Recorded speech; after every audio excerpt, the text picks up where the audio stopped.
Isn't this frog cute? Well, you're wrong. It can kill you in about 9 seconds. And these are the deadliest mobs in Minecraft, from evil to super villainous. Phantoms just got so much worse. And now not only are they annoying, but they're also dangerous too. Since now they don't just target players, they target livestock and villagers too. And as soon as they get by, they'll pick up their prey and then drop them from a high height. And unfortunately, we can't give our pigs a pair of feather falling boots. But possibly the most dangerous change yet is that they even have a rare chance to spawn on nights that you're well rested. So even if you're getting your full 8 hours of sleep each night, these revamped phantoms might still be an issue. And those aren't the only phantoms that we'll have to worry about. Because while this might look like a phantom, there's one key difference. It's actually one of the new specter mobs that'll spawn in the end. And this time, instead of spawning due to insomnia, you'll find the specters naturally generated in the end like Endermen. And because you're in the end, you're not going to be able to hope for these burning in the sun when daylight comes. Instead, they'll just keep swooping down to attack you relentlessly. And believe me, nothing makes the end cities more difficult than having to deal with a couple of shulker bullets, only to get hit by one of these swooping down to attack you. Or worse is that you levitate up into the sky in their domain, and they'll deal with you there. But you won't be safer on the ground either, since now, next to the end cities, you're going to find a couple of these purper golems that'll spawn as well. And unlike the other golems that we have in the game, these ones are notably hostile.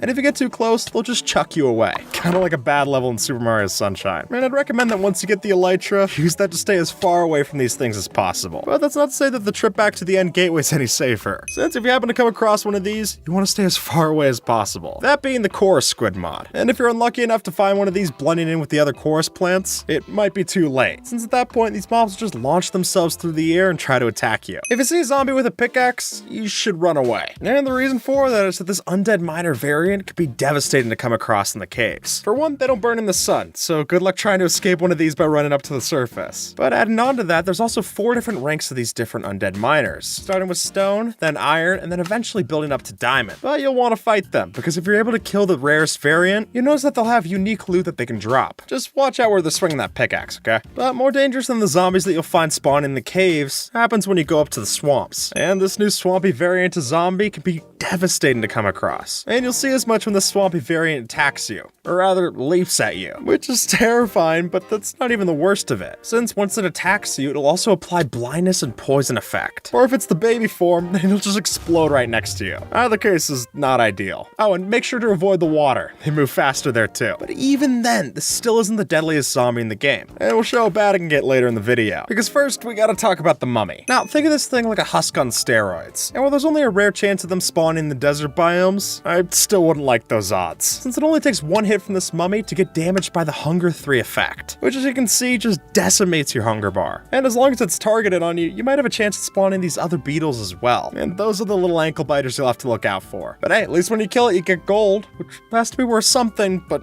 not dealing with this. There's easier ways to get gold. Be careful going next to that shipwreck, since now this could just be home to the new zombie and skeleton variants of the shipwreck monsters. And all of those will spawn from the shipwreck's captain known as Deadbeard, which I gotta say is an apt title. And Deadbeard in particular is something of a mini-boss in this game. Not only does he have a bunch of health and knockback resistance, but even when you do manage to get to low health, that's when things get risky. Since then, Deadbeard will take out a TNT barrel, and if you don't kill it in 5 seconds, it'll just explode and leave no drops for you to pick up. So if you see this, kill it fast. Otherwise, it was all for nothing. Do not let a zombie get too close to the lava, since now they'll have the chance to turn into a new burned mob. And now the thing's basically got fire aspect. Every time that it attacks you, it'll catch you on fire. But believe me, if it was bad enough when this thing touches lava, it gets even worse when it touches water, since doing that will just turn it into its obsidian form. At that point, it's immune to projectiles and resistant to fall damage. Oh, not to mention it also hits harder and takes less knockback, in case you didn't feel lucky enough. But if you manage to kill one of its variants, you will get this new kind of rotten flesh, which is actually useful. You can use it as a furnace fuel. Just be careful eating it. It could also catch you on fire. This mob is extremely rare, but if you see it, don't feel lucky, since even though there's only a small chance of this generating during thunderstorms, this new monster called the Immortal is a deadly opponent. For one, all of his attacks can cause a lightning strike, and then he also has the chance to buff up other zombies around him into more powerful variants. Plus, the closer you get to killing him, the faster he gets, so good luck with that. But despite his name, if you actually do manage to kill the Immortal mob, he'll have a 100% chance to drop a trident. But with how difficult that fight was, I would rather just take my lower chances on killing a couple of drowned mobs. This is the deadliest Minecraft mob that you've never fought, and the reason is that even though though the Illusioner mob exists in the game's code, it's never been properly implemented, until today. And now you can find some of these mobs spawning at the later parts of a raid. Now, like the Evoker, this mob's capable of using spells, but it's also got a bow, which it can fire off even quicker than we can. Not to mention that when you hit it, this thing will teleport away, turn invisible, and then summon other illusions to distract you. It's a confusing fight, to say the least. And honestly, I don't know if I prefer this over it actually never being implemented. It's a lot tougher this way, that's for one. And the Illusioner isn't the only forgotten mob that's back, since we now also have the Isolager to worry about. Even though it got rejected in Mob Vote 2020, now it's something we gotta deal with. And when you do, you'll find that this mob is able to give you a freezing effect similar to the powdered snow. But if freezing to death wasn't bad enough, it can also summon these huge ice chunks above your head. And if you can't move out of the way to dodge them, that's gonna be a rough crash. Though if you don't have Soak Touch, you can always kill a couple of these mobs and get yourself some blue ice, which is a lot quicker than having to mine the 81 ice to craft one of these otherwise. And our final forgotten mob comes in with the toughest yet, the Wildfire. Or as it was called back in the Mob Vote of 2017, the Hovering Inferno. Now, this looks like a blaze, but you wouldn't want to get the two confused, since this is a much more deadly opponent to come across. And you'll see as much when you get hit by its Fireball Wave attack, which, might I also add, only gets stronger the less health it has. But these are worth fighting, not only for the blaze rods they drop, but also that it has a small chance to drop its own Inferno helmet, which, when you wear it, that'll give you extra protection against fire damage. You'll just have to sustain a lot of fire damage to get it. Here's why you should be thankful skeletons use bows and not swords, since these new grave metal skeletons can be incredibly deadly. And what's grave metal? Well, it's a new material that adds an armor defense that's only slightly less than diamonds, which already makes them tough to kill, but that gets even more dangerous considering that they can also use grave metal for their melee weapons. So why even bother with them? Well, if you kill them, they'll have a chance of dropping some part of the grave metal to use. And once we smelt that, we're able to get ourselves an ingot to make our own, which finally gives us an alternative to regular iron farms. You're just gonna have to work for it. These frogs might look cute, but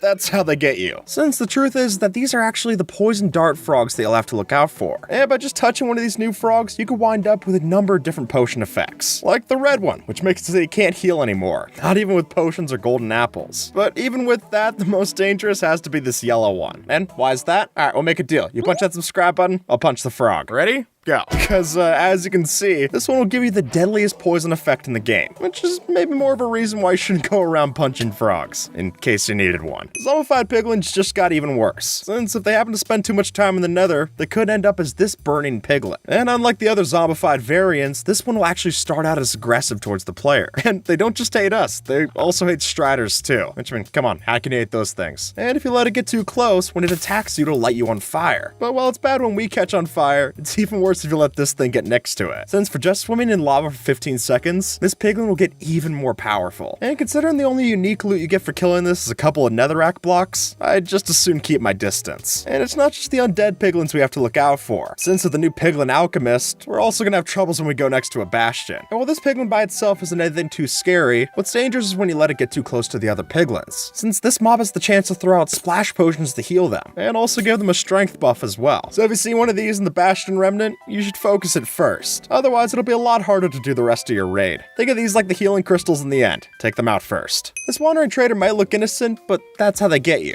Since if you open up a trade with this villager and see this at the top of your screen, you have to make a split-second decision. Either you make a rotten trade to keep it peaceful, or you don't buy anything at all, in which case it's gonna get pretty mad. And that's when it reveals itself to be the evil wandering trader variant. And even its llamas become skeletal and evil as well. And every time that you're attacked by the traitorous trader, he'll steal your items right from your inventory. And the only way to get them back is from his llama's chests. So make sure to chase after them first. Don't kill cows at night, since if you do, you run the risk of them turning into zombified versions of themselves. Because of this change, any passive vanilla mobs that you'll kill will turn into a zombified version of themselves if you kill them at night. And they're not just gonna attack you, they'll also attack other animals and villagers too. And take note, because some of them have unique effects as well. For example, the llamas will now spit poison at you, and the dolphins are able to drown you if you get too close. But easily the most dangerous happens if you kill a pig, since accidentally hitting one of these with your fire aspect sword will just cause it to explode if it's lit on fire. So just save your animal killing until the sun goes up. That way you're at least a little safe. See this creeper? Well, if you can't, that's kind of the point. Since now, creepers have the scary ability to blend into their environment, making them much scarier to come across in the caves. And folks, there isn't just a few blocks that they can turn into. The amount of compatibility that this adds in is shocking to say the least, even giving them the ability to blend in with leaves, cobwebs, and glass. And that last one's the scariest, let me tell you that. But given the fact that creepers used to blend in with the alpha grass texture, who knows, maybe this is more intentional. And to me, that's even scarier. When Notch is still working on the game, he originally planned for spiders to be able to spread webs, but that that was mentioned all the way back in 2009, and obviously it never made it into the game, until now. And with this, both spiders and their cave spider variants are able to produce webs in the players nearby. And that not only makes these a lot more annoying to deal with, but it also makes it a lot more annoying to clean up after you've killed them. So just remember that if you use a water bucket, you're able to easily get rid of cobwebs like this. Believe me, that's a lifesaver when you have to deal with it. What's worse than a creeper exploding? Well, apparently, it's the opposite. Since if you get too close to this creeper and let it explode, then that explosion will cause the blocks within range to flip upside down, which is somehow even worse for your builds. And now instead of just having to patch up a creeper hole, you'll instead have to tear down all this inverted mess, which is annoying to deal with, but that might just open up the perfect opportunity for a prank. Depends on how evil you are, I guess. What if I told you that there's no more passive mobs? Now, don't get me wrong, chickens, cows, and pigs are still in the game, but they sure aren't passive. Since now, these mobs that we thought of as being peaceful are actually gonna fight back, which makes it a lot more annoying to farm these mobs than it ever has been before. But with how much trouble we put villagers through in the past, I honestly can't blame them for evening the scores. And with that, folks, YouTube thinks that you might like this video, so see if they're right and have a good one,